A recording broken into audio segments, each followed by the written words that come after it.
एक साधक का प्रश्न आया, क्या इस तरह जो व्यक्ति मैं कौन हूँ को जानने की कोशिश करता है वही आध्यात्मिक है?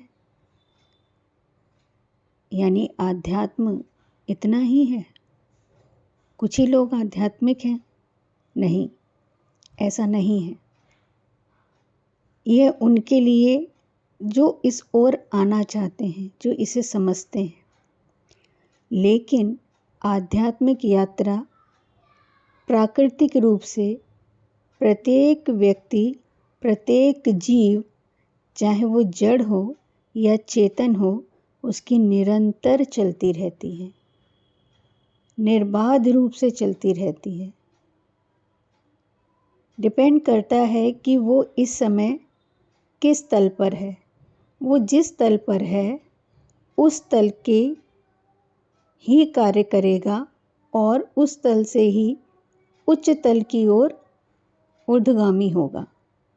ऊर्ध्वगामी होने से पूर्व वह उस तल के सभी कर्मों को भोगेगा, समझेगा, प्रयासरत रहेगा और जैसे जैसे वो उसको समझता चलेगा उसकी चेतना में उन्नति होती रहती है। प्रत्येक में जितनी पूरे ब्रह्मांड में जितनी भी जिन चीज़ों को हम जान सकते हैं, नहीं जानते हैं या जिसे कभी जाना नहीं जा सकता,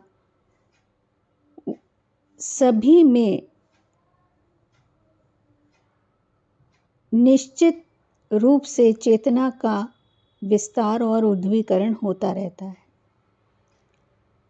जिस तरह सनातन में योनियां बताई हैं, उसका तात्पर्य क्या है कि उनकी चेतना में जैसे जैसे वृद्धि हुई वैसे वैसे उनका भौतिक रूप बदल जाता है।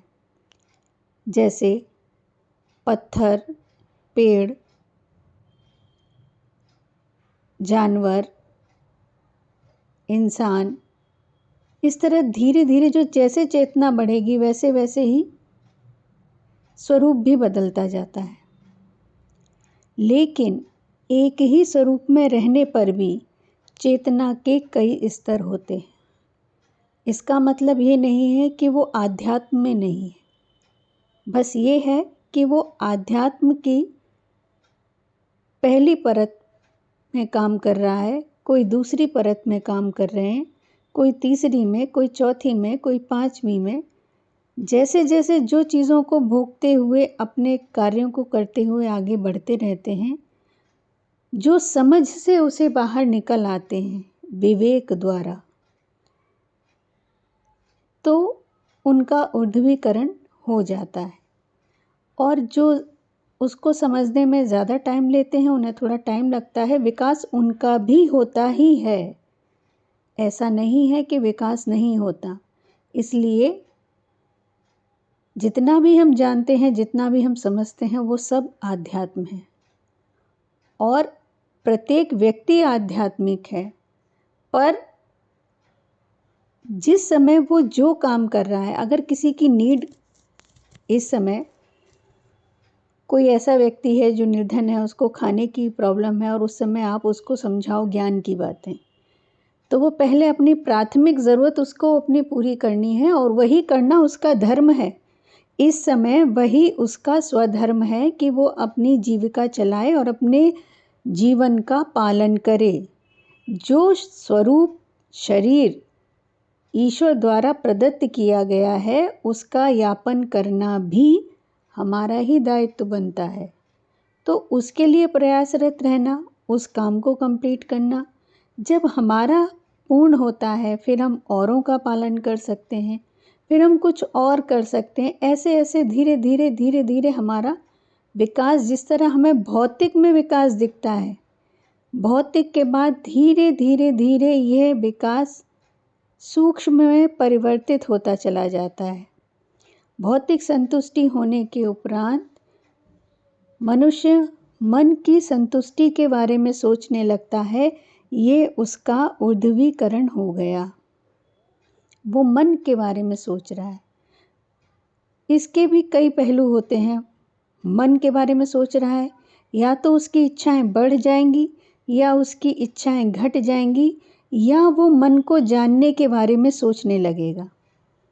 इन तीनों में से कुछ भी हो सकता है और इसमें भी परसेंटेज अलग अलग हो सकती हैं। जितने जितने प्राणी हैं उतना ही, जिस तरह की एक इंसान का थंब इम्प्रेशन किसी से मैच नहीं करता, तो हर कोई चीज़ किसी से मैच नहीं करती। सब थोड़े थोड़े थोड़े थोड़े भिन्न होते हैं, लेकिन मूल रूप से सब एक ही होते हैं। तो ऐसे ही परिवर्तन होता रहता है और व्यक्ति की चेतना निरंतर बढ़ती रहती है। प्रत्येक व्यक्ति ही नहीं, इस समष्टि में भी जितने जीव, कीट, पतंग, पंछी, जानवर या जितने भी हमारी पृथ्वी पर जितने हैं या और भी जगह जितने भी हैं, सब में निरंतर चेतना का विस्तार और ऊर्ध्वीकरण निरंतर स्वतः प्राकृतिक रूप से ही होता ही रहता है। फर्क सिर्फ इतना होता है कि जो ज्ञान को समझ लेता है तो उसका समय बच जाता है, और जो थोड़ा नहीं समझता है, पार वो भी होता है, उसे टाइम लगता है और इस प्रक्रिया को वो दोहराता ही रहता है जब तक कि वो एक स्टेप बाय स्टेप उसको क्लियर करता हुआ नहीं चला जाएगा। जिस तरह ब्रह्म असीमित है, उसको नापा नहीं जा सकता, प्रकृति को नहीं नापा जा सकता, आध्यात्म को भी मापा नहीं जा सकता।